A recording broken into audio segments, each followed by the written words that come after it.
Magandang umaga mga guys. Matutunghayan po natin ang daming nahuhuling isda sa ngayon.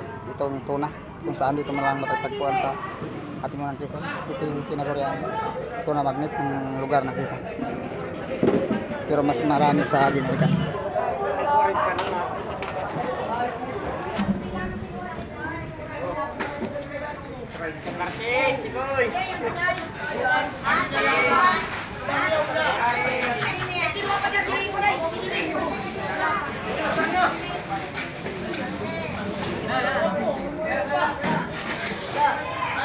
Ayan po mga guys, ang lalaking tuna.